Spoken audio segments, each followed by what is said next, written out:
This is Doomlings, a card game for 2 to 6 players that's like if Uno and Pokemon had a baby. The Doomlings team sent me a copy of the game, and I loved the mechanics as well as the way it mixed cute characters with a grim subject. However, a short time after playing, I unfortunately realized I'd been playing the game wrong. You see, the game is about organisms emerging on a distant planet, competing for supremacy until the world's inevitable destruction. And right on the box, it says that it's a game for the end of the world. But I never played the game at the end of the world. I just played on a random Thursday. If I was going to experience Doomlings as the publisher intended, I needed to play again as the world was ending. Unfortunately, I didn't know when that would be, so I got on my computer to do some research. According to ChatGPT, scientists can make educated guesses as to when they think the world will end, but it's been absolutely impossible for them to come up with anything precise. However, it went on to say that many religious and philosophical beliefs have faith-based theories about the end of the world, and these don't rely on facts at all. Since it was clear a scientific doomsday prediction would never be conclusive, it only made sense to dive deeper into one of these faith-based angles. I went to the most reliable website I know and found that they actually already compiled a list of all dates that have been predicted for apocalyptic events. For example, scientist Heinz von Forster predicted humanity would end on November 13th, 2026 due to overpopulation. Overpopulation? That just further confirms science has no idea what it's talking about. However, below that, it said that Kent Hovind, a fundamentalist evangelist and tax protester, predicted that 2028 was most likely going to be the year of the rapture. He did say that there was no way to be certain, but Kent definitely seemed like the person I could trust the most out of all of the non-scientific speculators.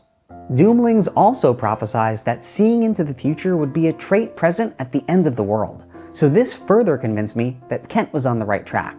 Now that I had faith the world would end in 2028, I just needed to be able to play Doomlings in that year. As of this filming, 2028 is 5 years in the future. So, I began to wait. But, after a few minutes, I got pretty bored and decided there must be another way to do this. That's when I realized, time is just a man-made thing. It's not an actual inherent truth of our universe, and the only reason we use time is because one day, a bunch of people just agreed to use it. If I could find a group of people to agree with me that right now it was the year 2028, it would be no different and just as valid. So, I posted a video on my channel trying to find people who already believe it's 2028. To my surprise, a bunch of people replied, so I scheduled a call with 2 true believers. Yeah, I definitely believe that it's the year 2028. I was in a coma for 10 years, but since time moves slower when you're unconscious, I lived for 5 extra years in the same amount of time. My mom just always told me it was the year 2028. Makes a lot of sense. I then went on and explained to them about how this is the year the world's gonna end based on Kent Hovind's prediction. Oh wow, I didn't know that, but I definitely trust Wikipedia. Even though the news shocked them, they both agreed to play a game of Doomlings with me. So, we spent the next 45 minutes playing, flipping catastrophes and dooming new organisms. But while I previously loved Doomlings, this time, it seemed to hit differently. Well, I can see mechanically why that is a fun game, but since I know the world is going to end soon, I don't honestly know if I can find anything fun anymore. He was absolutely right. Knowing the world was about to end, it actually felt kind of stupid.